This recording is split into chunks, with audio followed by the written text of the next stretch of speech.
Hoy tenemos 14 de junio del 2023 y en nuestro programa Conversando con Mario Morales, el día de hoy tengo el agrado de presentarles a un gran historiador de Guatemala, quien me da mucha alegría entrevistarlo porque ha hecho muchos aportes para Guatemala, y así de que vamos a tener el gusto de entrevistar a nuestro amigo Edgar Varías.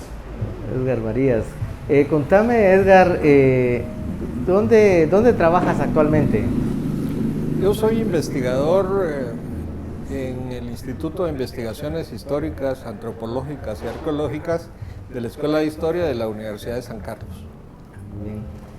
Edgar, bueno, yo he tenido el gusto de conocer a Edgar Varías cuando fue el director de DICADE, que era la institución del Ministerio de Educación responsable de la profesionalización del magisterio. Edgar, me gustaría que nos contaras algo sobre esto, porque fue un aporte realmente muy beneficioso para el magisterio nacional, ¿verdad? Y para la educación. ¿Qué nos puedes contar de esa tu experiencia, Edgar?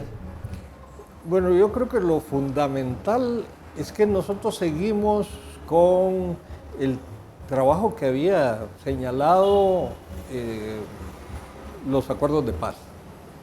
Los acuerdos de paz hablaban de una reforma educativa y tenía muy claro el camino a seguir. Entonces nosotros lo que hicimos fue tomar esas directrices y hacer programas en donde se modificara la currícula y que se modificara también la formación de los docentes.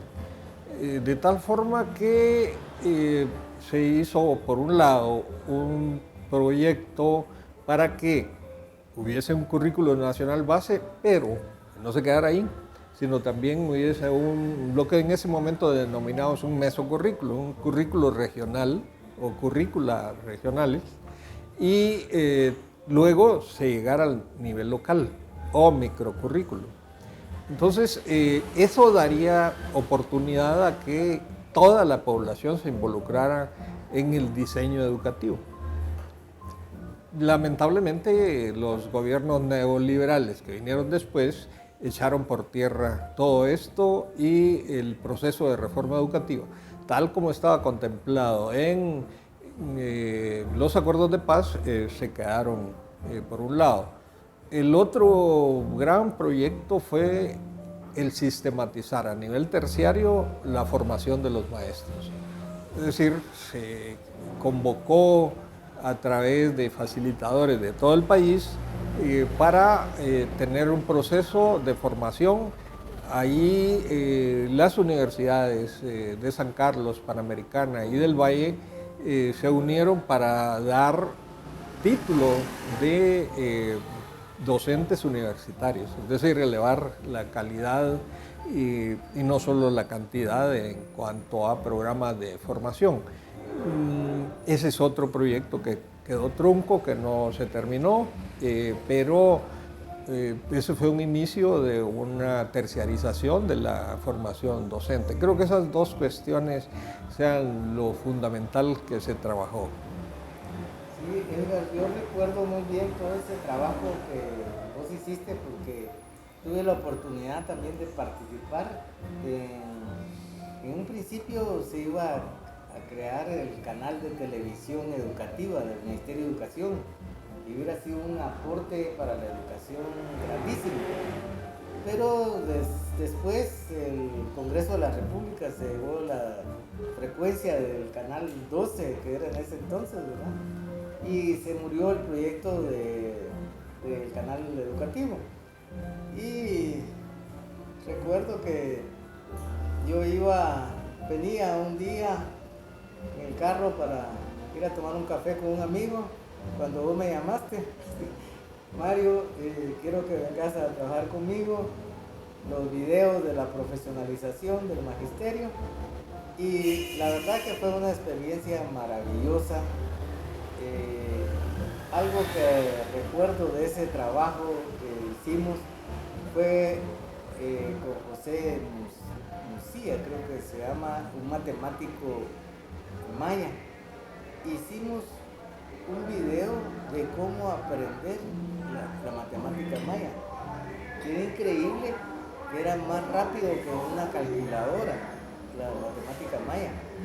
Entonces, bueno, yo aprendí mucho por pero aprendí mucho en esos videos, pero igual vino otro gobierno y todos esos videos que costaron una fortuna, pagados por el Banco Mundial, pero con préstamos, ¿verdad? Indudablemente, entonces de todos modos es el pueblo que los paga, ¿verdad? Y el otro gobierno ya no quiso utilizar esos videos. Yo fui a hablar, les dije que quitáramos los créditos del gobierno anterior y que pusiéramos los créditos del nuevo gobierno para que los utilizaran y no lo hicieron, ¿no? Entonces todo lo que era innovación educativa pues era cortado, ¿no? Bueno, esas son, yo nunca te había agradecido, Edgar, pero aprovecho para agradecerte que en esa oportunidad me llamaste para un trabajo tan importante que se hizo hoy contigo, y la verdad que me gustó mucho porque era un aporte para Guatemala en general, ¿verdad? No era para un sector, sino que era para todo Guatemala. Yeah. Es un proyecto pero maravilloso, ¿verdad? Y ya que mencionaste esto del Banco Mundial, tal vez conviene también ver que el Banco Mundial y el Banco de el BID, el Banco de Integración,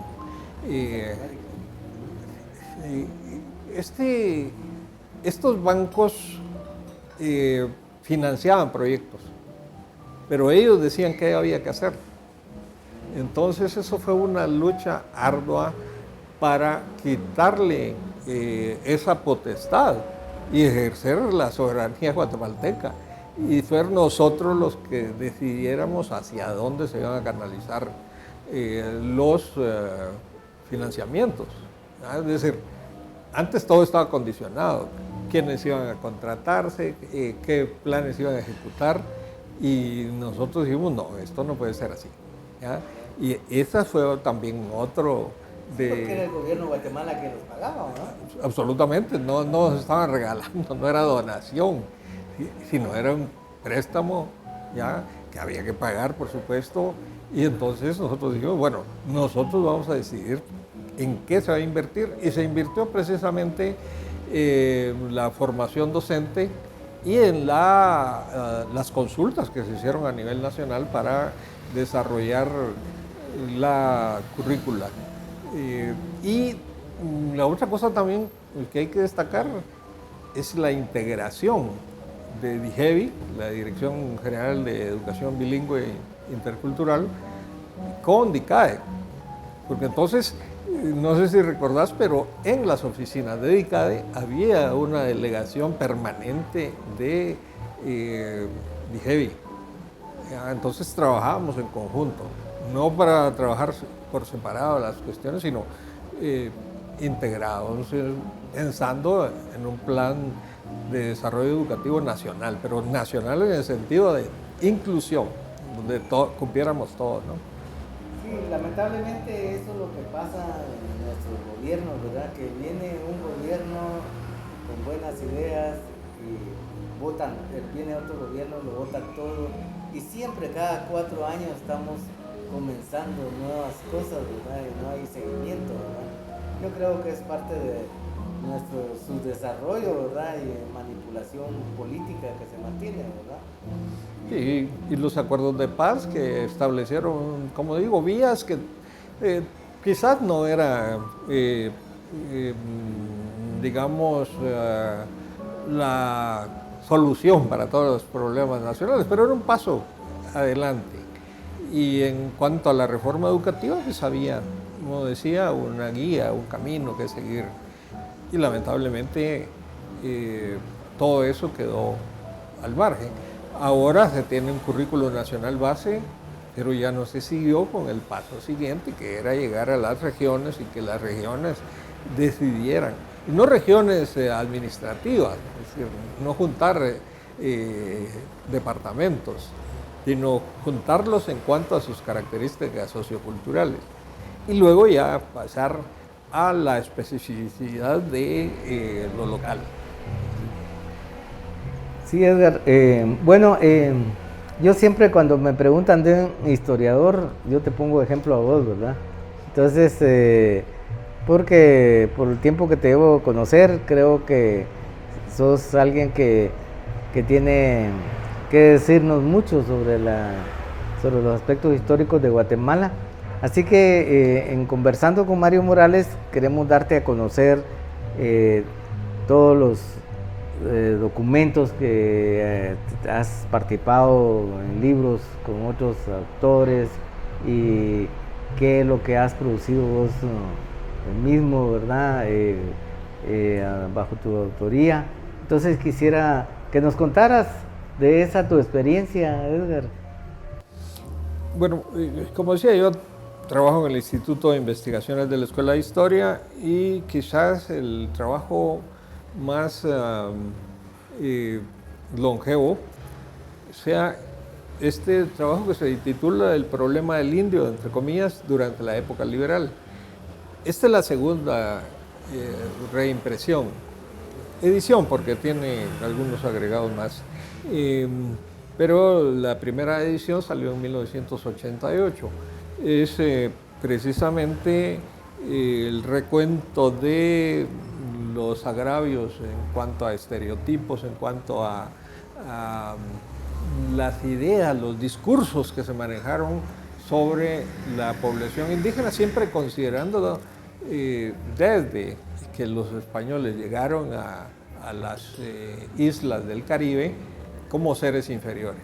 Es decir, antes de venir al continente, ya los pueblos indígenas habían sido acusados de viciosos, de sodomitas, de carnívoros, caníbales, en fin, de toda una serie de prejuicios, de tal forma que yo pongo en duda la aseveración de que cuando Pedro de Alvarado vino acá no conocía indios. No, ellos traían ya una mentalidad de a qué población se estaban refiriendo y esas características de inferioridad manifestada en los discursos coloniales sobre los pueblos indígenas, así lo determinan. Y entonces este libro tiene, bueno, en realidad folleto, tiene una serie de documentos sobre la evolución del discurso colonial al discurso liberal. El discurso colonial es la inferioridad, es el mito del buen salvaje o el mito del salvaje ruin. Inferioridad que todavía se mantiene. Absolutamente, días, absolutamente. Pero es que aquí veamos cómo lo que planteo en este libro es que el discurso colonial se transformó en un discurso liberal que era positivista, en donde había una escala del desarrollo social, desde lo salvaje a lo bárbaro y a lo civilizado. Entonces, la parte civilizada de la sociedad eran los dirigentes, las clases acomodadas, mientras que la gran población trabajadora era considerada incivilizada. Entonces, de ahí que se justificó el trabajo forzado.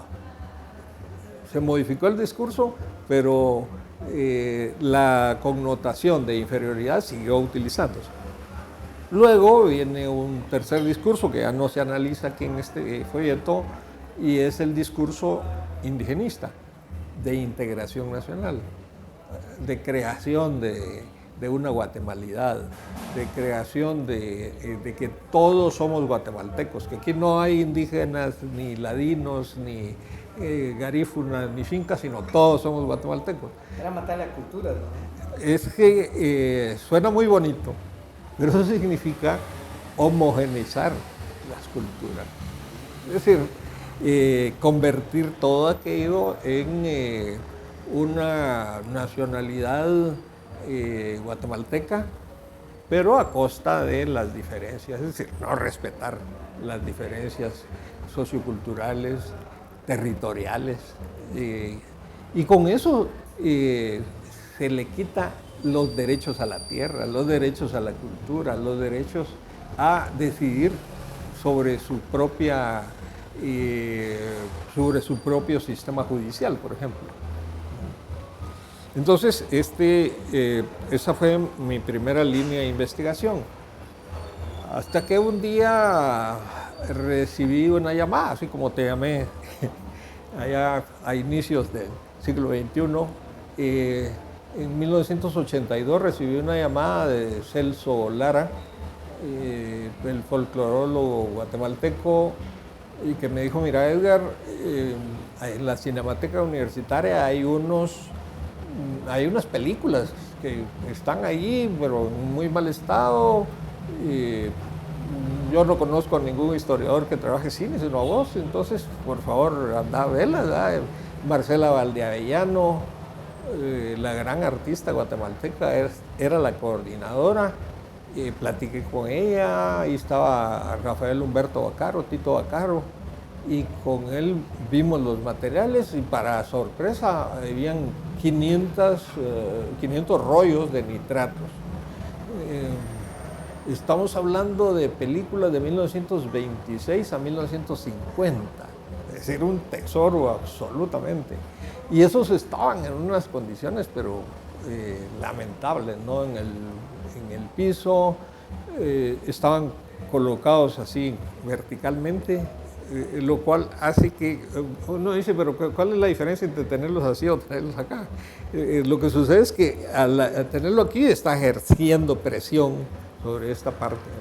Y entonces, bueno, desde cosas tan sencillas como estas, o sacarlos de un lugar anegado para pasarlos a un lugar mejor, pues ya me involucré directamente en ese trabajo. Y ahí, a partir de esa fecha, ya mi trabajo en el Instituto de Investigaciones de la Escuela de Historia ha sido básicamente sobre historia del cine guatemalteco.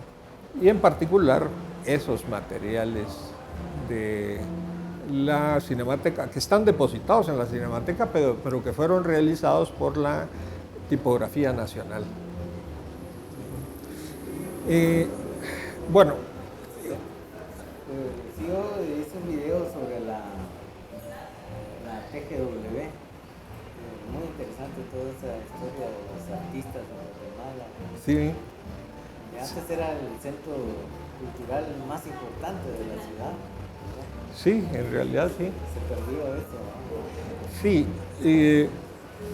y uno se pregunta, bueno, ¿y por qué la tipografía hacía los noticieros del gobierno? Porque esos 500 nitratos son noticieros y abarcan desde el presidente Lázaro Chacón, pasando por Ubico, y llega hasta el periodo de Juan José Arévalo. Ahora, ¿por qué la tipografía nacional? Y siempre me llamó la atención de por qué no el Ministerio de Educación o los organismos que estaban encargados de la cultura, como el IDAE, antes de que existiera el Ministerio de Cultura. Pero después, viendo en otros países, siempre los noticieros pertenecían a la Secretaría de Gobernación, y la tipografía pues pertenece al Ministerio de Gobernación, ¿no?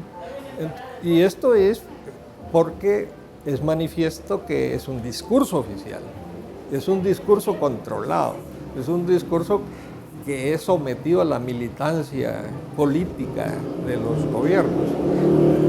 Y esto es mucho más notorio en el gobierno de Ubico. Y precisamente allí uno de los primeros trabajos fue publicado en este libro, El cine latinoamericano 1896-1930. Es básicamente la época silente del cine en América Latina. Esta primera edición investigación y estudio acerca del cine latinoamericano desde sus orígenes, 1896, hasta finales del periodo mudo, 1930, fue publicado por primera vez en Venezuela. De coordinador general, el gran cineasta Héctor García Mesa, de Cuba, con el financiamiento del Fondo del Nuevo Cine Latinoamericano de Gabriel García Márquez, que creó esa fundación. Interesante que este libro ya fue reimpreso prácticamente con los mismos materiales. Ahora ya... ¿Cómo se llama el libro? Se llama Cine Latinoamericano 1896-1930. Es exactamente este mismo, solo que esta versión ya es editada en Cuba, ¿ya?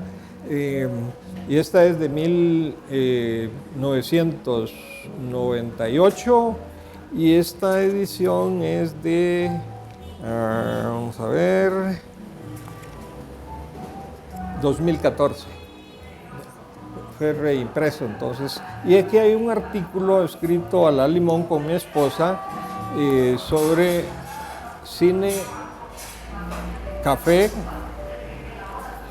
a ver, aquí leo, café, capitalismo dependiente y cine silente en Guatemala. Un artículo que, pues, afortunadamente ha sido bastante consultado, ¿no? Y gracias a la fundación del Nuevo Cine Latinoamericano que pudimos tener esa divulgación. ¿El cine latinoamericano todavía existe? Sí. ¿Dónde tiene la sede? En Cuba. Aquí hay una anécdota muy interesante que contar, porque la fundación la creó Gabriel García Márquez y entonces necesitaba un director y pidió que les enviaran currícula y pues se recibió una gran cantidad de currícula y se puso a revisar y cuando vio el nombre Alquimia Peña y dijo, no, ya no sigo buscando. Este nombre ya tiene sonoridad y va a hacer un buen papel. Llamó a Alquimia y desde ese entonces Alquimia es la directora de la fundación del Nuevo Cine Latinoamericano. Y es una entidad que se encarga de unir todos los esfuerzos de cine latinoamericano.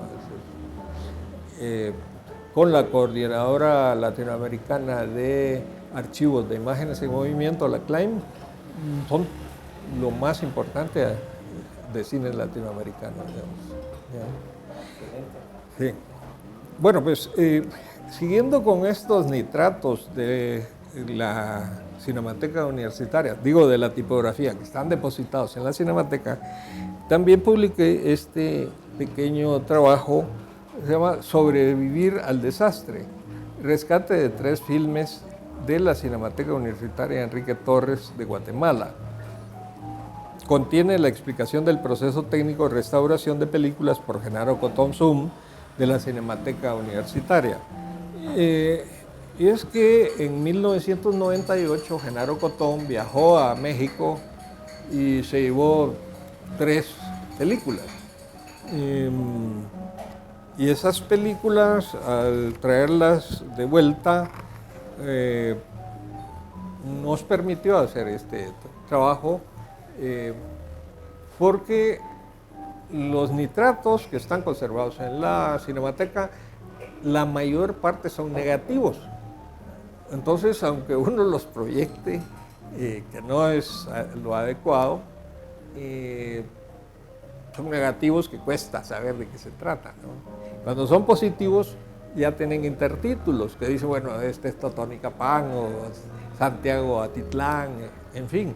Pero un negativo es dificilísimo trabajar. Entonces ya con estos positivos ya pudimos nosotros indagar. Entonces constatamos la fuente fílmica con los materiales impresos, es decir, todas las noticias que aparecían en los periódicos y ahí pudimos hacer Tengo la idea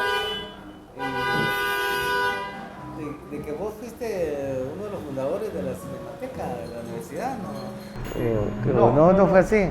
La Cinemateca se fundó en 1970, a iniciativa de Enrique Torres.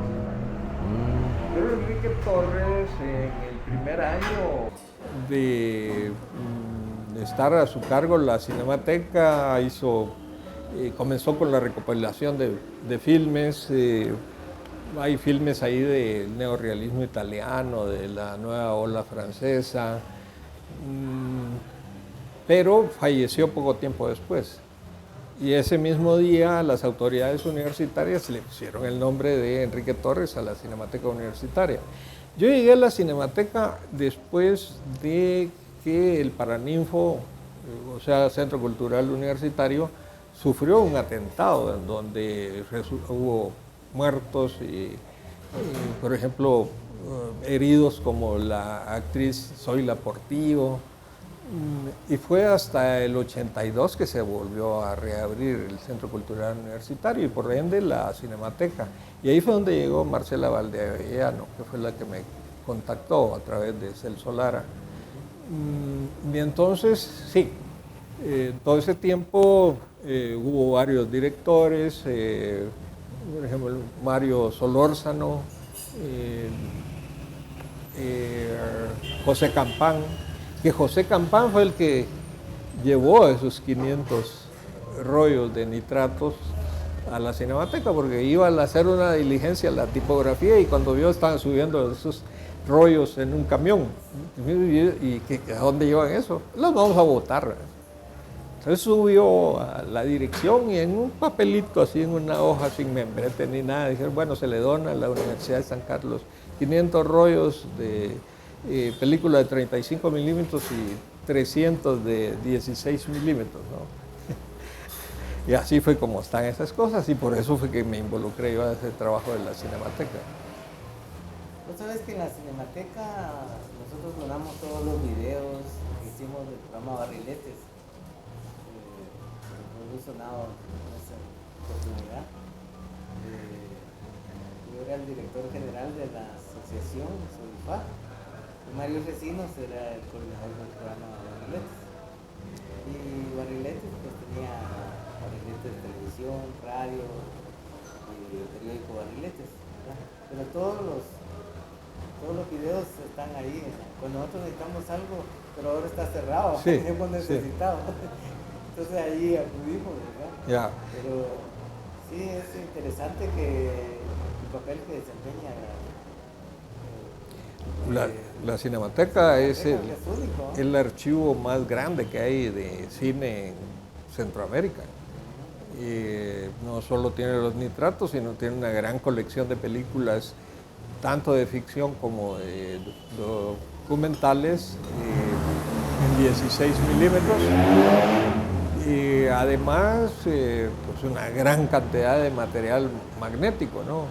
Es decir, donde están las colecciones de ustedes.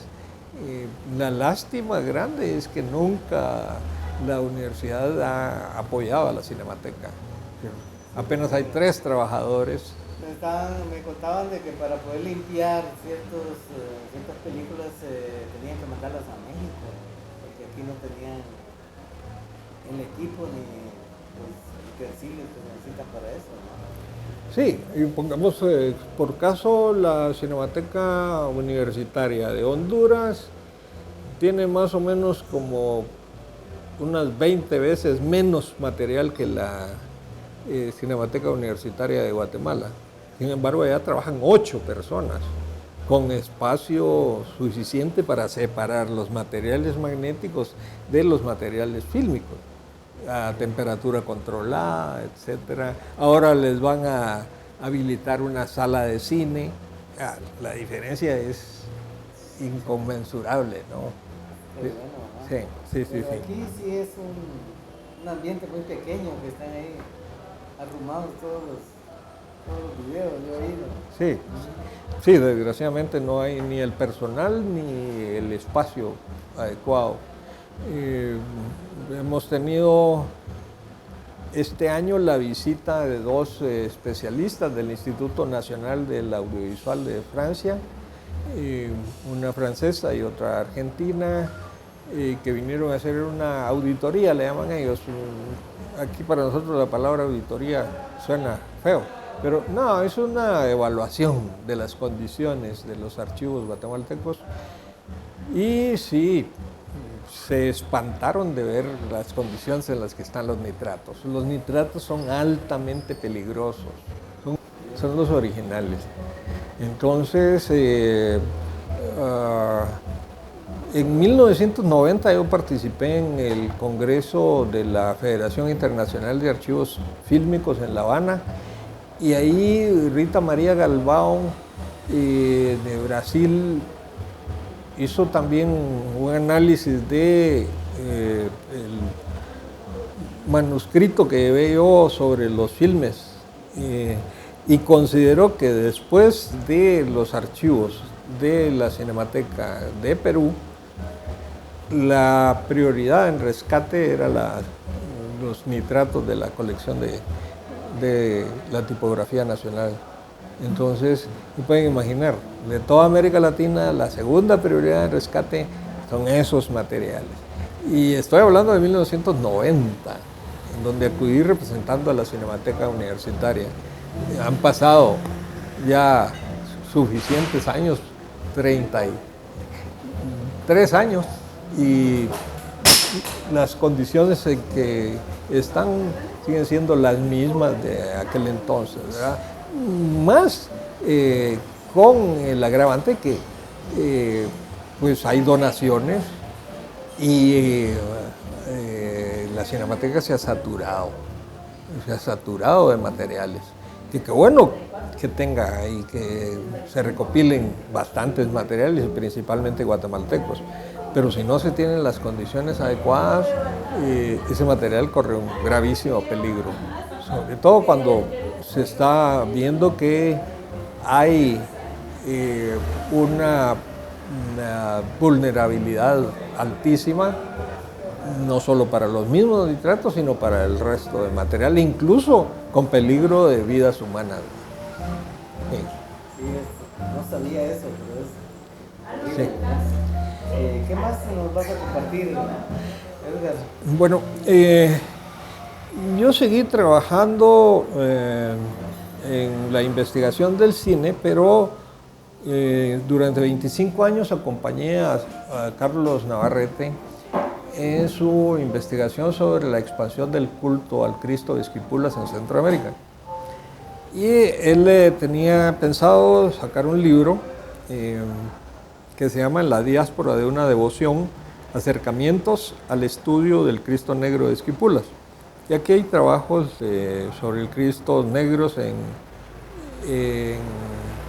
México, El Salvador, Honduras y Guatemala. Y me pidió que yo escribiera un artículo para el libro sobre el trabajo que habíamos hecho. A lo largo, en ese tiempo eran como 20 años. Y comencé a escribir. Pero es difícil escribir sobre algo que uno va haciendo sobre la marcha, ¿no? Porque son registros etnográficos. El trabajo básicamente de Carlos Navarrete, yo estaba a cargo del registro. Hicimos 4 documentales, uno de la Piedra de los Compadres, otro sobre el Cristo... Conozco esa Piedra de los Compadres, famosa. Sí, famosísima. Que fue sorpresivo realmente porque nosotros íbamos a filmar los 400 años de la imagen del Cristo y teníamos un tiempo libre y nos íbamos a ver la Piedra de los Compadres. Pero ahí pedimos algo para almorzar y nos dijo la señora, ¿ustedes vienen también a poner sus crucitas allá arriba? No, nosotros venimos a ver la Piedra de los Compadres. Ah, ¿no conocen allá arriba? No, es que la gente llega y con piedrecitas hace una casa o pone animalitos y cuestiones así para pedirle al Cristo de Esquipulas y a los compadres que les conceda ese milagro. Y entonces, en lugar de hacer un documental sobre los 400 años, hicimos uno sobre la piedra de los compadres. Pero entonces, bueno, 20 años de trabajar con Carlos Navarrete y me pone a escribir algo, ¿no? Y entonces comencé a escribir, pero dije, voy a hacer algo que sea 2 historias paralelas. Uno sobre la historia del cine en general y otro sobre cómo cada uno de los avances del cine nosotros lo íbamos representando en las filmaciones que hacíamos de Esquipula. Y terminé de escribir el artículo que resultó muy grande para una revista y muy pequeño para un libro. Entonces lo reduje para la publicación, pero me quedé con la espinita y de ahí que a consecuencia de ese artículo ya escribí este libro, que de lo que he escrito es el único publicado. Tengo otros libros que están inéditos, pero este es el Cristo de Esquipulas a través del visor de la imagen y tiene un subtítulo abominable, me dijo un amigo músico: Aproximación a la antropología visual de la geografía sagrada del culto al Cristo negro en Centroamérica, por la UNAM, la Universidad Nacional Autónoma de México, y la USAC, la Universidad de San Carlos, de 1995 al 2009. Este libro fue publicado en 2009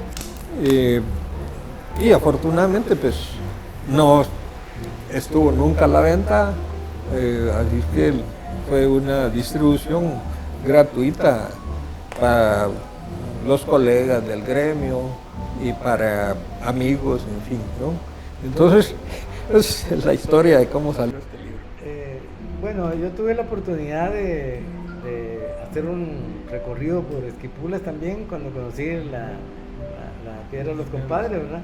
Y más adelante fuimos donde hay un mirador y Israel Pérez nos contaba la historia de un señor de ahí de la aldea que quedó ciego.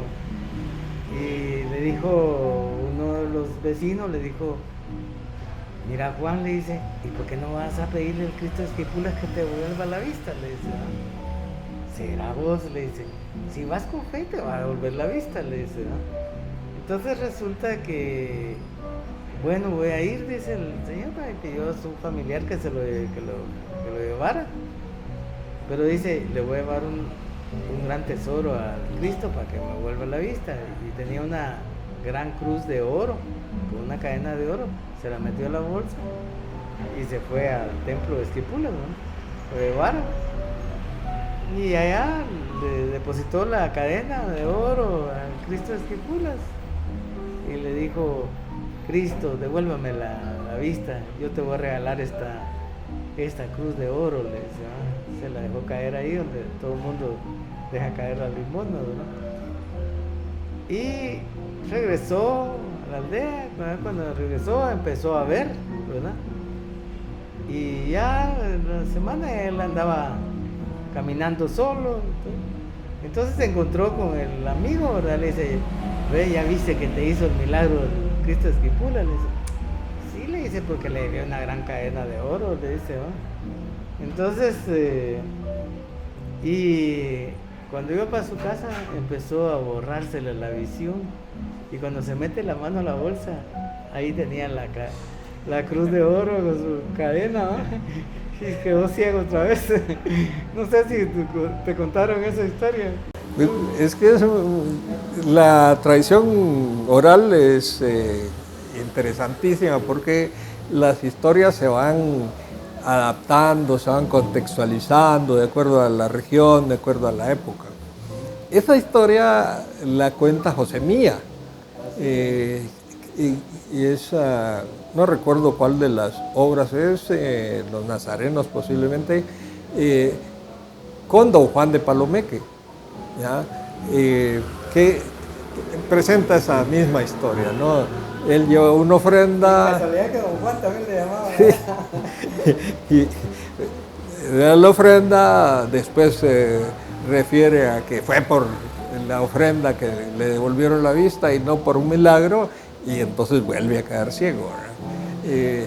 Claro, ahí hay otra historia, el negro Macao, que lo había castigado Juan de Palomeque y quería venadearlo, como se dice, ¿no? Estaba preparando una emboscada, y cuando don Juan encontró la ofrenda otra vez en su alforja, él hizo un gesto así de exclamación, y el negro le disparó, pero erró el tiro, ¿no? Estas historias que fuimos recopilando a lo largo de Centroamérica presentan cosas interesantísimas. Por ejemplo, en el segundo video que hicimos sobre el Cristo de Quesaylica, es un Cristo blanco, pero la fiesta es el 15 de enero. Y la tradición oral del pueblo de Quesaylica, en Honduras, es que en un huancasco, o sea, intercambio de imágenes, hubo ese intercambio. El Cristo negro se vino para Guatemala, para Esquipulas, y el Cristo blanco que estaba en Esquipulas se fue para Quesaylica, y hubo una guerra, y entonces ya se quedó el Cristo negro. Pero el verdadero Cristo negro es de Honduras, ¿verdad? Y en Nicaragua nos... me preguntaba de dónde venía el Cristo negro, ¿no? Sí. Venía de la costa atlántica de Honduras, entonces. Pues no tan de la costa atlántica, sino más para Copán, pero como la tradición oral, los portadores se apropian de las historias y para ellos resultan verdaderas, ¿no? En Nicaragua, por ejemplo, hay una capilla del Cristo de Esquipola. Esquipola. Ahí en Matagalpa nos decían, señor, mire, es que la imagen que está aquí es el mismo Quirino Castaño, que fue el escultor que la hizo. Es decir, Quirino Castaño, aquí Quirio Cataño, pues hay una pequeña diferencia, ¿no? Pero ellos dicen, no, es que y nada que ver, la escultura no se parece en nada a la imagen del Cristo de Esquipula, ¿verdad? Entonces, y así, en El Salvador, en Huayúa, también hay un Cristo negro. El 15 de enero se celebra, solo que le van cambiando, ¿verdad? Por ejemplo, allá ya le pusieron el Cristo de los Milagros, o en Petén, ya no es el Cristo de Esquipula, sino es el Cristo negro de Petén. En Tactic también hay un Cristo negro, ¿no? Ese es Xixim, el templo de Xixim, sí, sí. Pero aquí en Guatemala hay gran cantidad, incluso en la misma ciudad, ¿no? Y la réplica que está en la catedral, que se supone que fue la que sirvió al arzobispo Mariano Roseli Arellano para el combate ideológico contra el gobierno revolucionario de Jacobo Arbenz Guzmán, ¿no? En fin, hay 4 documentales, ¿verdad?, sobre estas nuestras travesías, uno de Guatemala, uno de Honduras, uno de El Salvador y otro de Nicaragua. Excelente. Sí. Bueno, y tal vez para ir finalizando, yo tengo muchísimas publicaciones, pero unas que me han gustado muchísimo, he tenido una gran acogida, es la Universidad Nacional Autónoma de Honduras, en el Centro de Arte y Cultura, el CAC. Conozco esa historia. Me han hecho unas publicaciones que verdaderamente aquí en Guatemala nada que ver, es decir, esto con una calidad de papel, con una diagramación exquisita,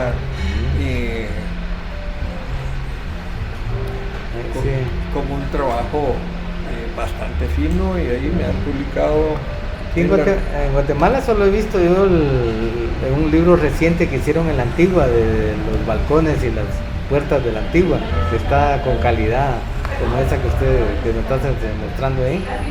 Sí, sí. ¿Esa quién la publicó? Esta lo publica la Universidad Autónoma de Honduras, el Centro de Arte y Cultura. ¿Y vos tenés, participaste en esa? Sí, este artículo. Ese artículo. Y me han publicado 3 artículos. El último fue mi participación en los coloquios sobre el Bicentenario. ¿Ya? Ese todavía no tengo el ejemplar. Y disculpa, esa obra la hizo, la actuó Chalío en el Teatro Nacional, no sé si vos la viste, ¿no? Chalío Titipuches, no. Sí, esa obra, yo la fui a grabar. Ajá. Entonces, sí, se trata de la piedra que el hijo del rey quería, esa piedra porque era milagrosa, ¿verdad? Sí, estuvo muy bonita la obra, no sabía que vos eras el... No, en realidad esto es una metáfora que utilizo yo, no es la obra, sino en busca de la piedra filosofal, incluso porque es en busca de ese cine que no se conoce en Guatemala, ¿no? El cine guatemalteco es desconocido. Le pregunto yo a mis alumnos o a adultos qué saben de cine guatemalteco y pues, más allá del sombrerón o del silencio de Neto ya hay silencio para ser redundante. Pero en Guatemala se hicieron más o menos unos 40 largometrajes coproducidos con México, la mayoría, pero hay otros que son exclusivamente hechos en Guatemala. Entonces, por eso le llamé En busca de la piedra filosofal, ¿no? Es decir, buscando esa... Encontré la relación. Sí. Y la mayor parte de mis publicaciones son con el Instituto de Investigaciones de la Escuela de Historia, que es... este es un número especial para el Bicentenario, colección Bicentenario, por los caminos de la nación. Y aquí el tema que yo abordé siempre es sobre cine, solo que es sobre cine de la independencia. Y le puse próceres de películas, siempre jugando con las metáforas, ¿no? La independencia en las primeras producciones fílmicas latinoamericanas y centroamericanas, porque no solo agarré Guatemala y Centroamérica, sino también de Chile y de México, por ejemplo, de Argentina. Películas que se hicieron en 1910, 1908, en aquellos países, y más recientemente en Guatemala y Centroamérica. Entonces, de esas películas, que son 7, pues dice el artículo, 7 centroamericanas.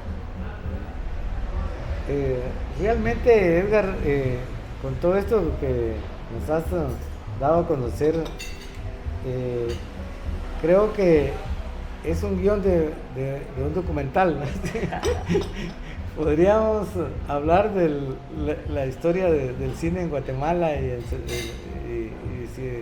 Centroamérica, podría ser, para no ser tan ambicioso de América Latina, ¿no? Pero sí saldría un buen guión con todas esas situaciones que nos has dado a conocer en los libros que has participado. Y bueno, de repente nos animamos a hacer algo con nuestro amigo, que también José es muy amante del cine y ha hecho bastantes trabajos sobre esto, ¿verdad? Entonces, ahí nos vamos topando. Entonces, yo soy aficionado, pero sí me gusta todo eso que tú nos has dado a conocer el día de hoy. Así que no sé si quisieras, para terminar,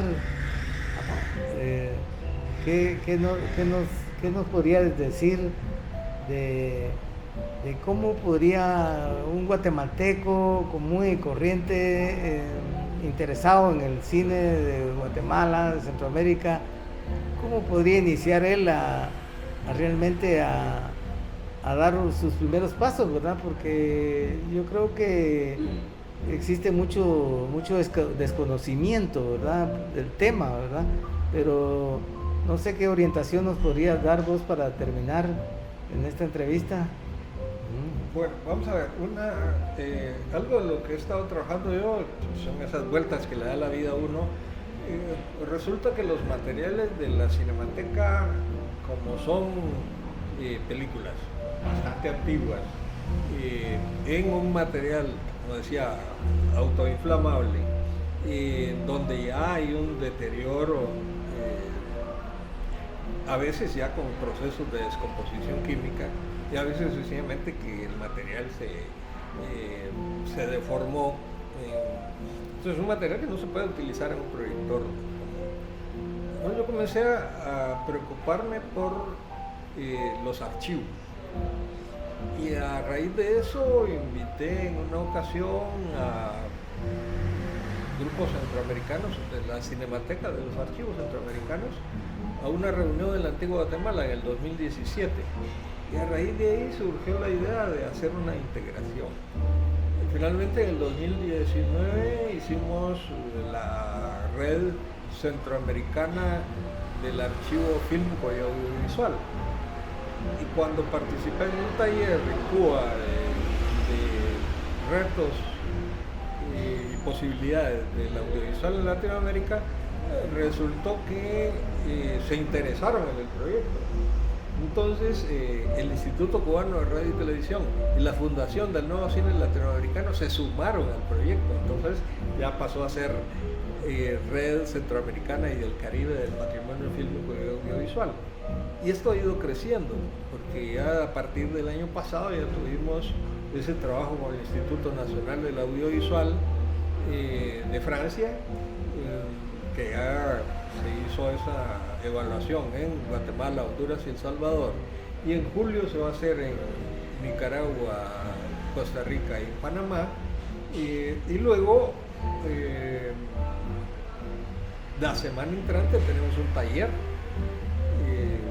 de catalogación y documentación aquí en Guatemala, que viene a impartir la catalogadora de la Federación Internacional de Archivos Fílmicos. Es decir, ya metimos a estos archivos a las ligas mayores, ¿no? Pero, a ver, este material que se está grabando acá, ¿dónde se va a almacenar después, ¿no? ¿Dónde se va a depositar? Y en fin, todos los archivos que producen los jóvenes, o los viejos como nosotros, ¿dónde se depositan? ¿Sí? Entonces también es nuestra misión ver cómo con la Academia Guatemalteca de Ciencias y Artes Cinematográficas y con la Asociación Guatemalteca del Audiovisual y el Cine y la Cinematografía, Agacine, hacemos un proyecto para crear un depósito nacional en donde todo el mundo pueda depositar lo que está haciendo, ¿no? Sin, por supuesto, ceder ningún derecho ni nada, sino sencillamente el depósito. Y nosotros pues seguir trabajando con los archivos de materiales más antiguos, ¿no? Y ahora hay una gran ventaja de cuando me inicié en esto, ¿no? Cine, estamos hablando desde los años 70, estábamos trabajando con mi hermano en esto, pero lo hacíamos autodidactamente y sino sencillamente el depósito. Y nosotros pues seguir trabajando con los archivos de materiales más antiguos, ¿no? Y ahora hay una gran ventaja de cuando me inicié en esto, ¿no?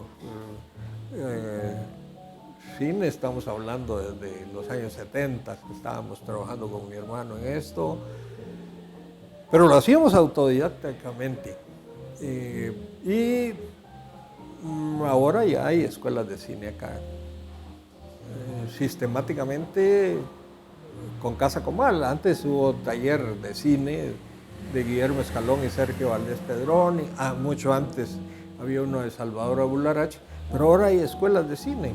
Casa Comal, que ya Casa Comal llegó al nivel universitario, ya no es solo a nivel técnico, sino tiene un respaldo universitario, no voy a decir. Sí, tenemos un festival de gran magnitud, el Festival Ícaro, y las universidades Francisco Marroquín, Da Vinci y Mesoamericana tienen ya carreras para creación cinematográfica, de tal manera que ahí hay una buena beta para ir descubriendo talento. Excelente. Sí, te agradezco, Edgar. La verdad que contigo no se siente el tiempo hablando. Así de que te agradezco por esta entrevista y creo que más adelante podemos seguir con esta conversación.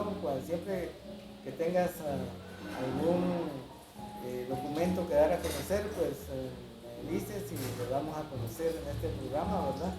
Así que te agradezco.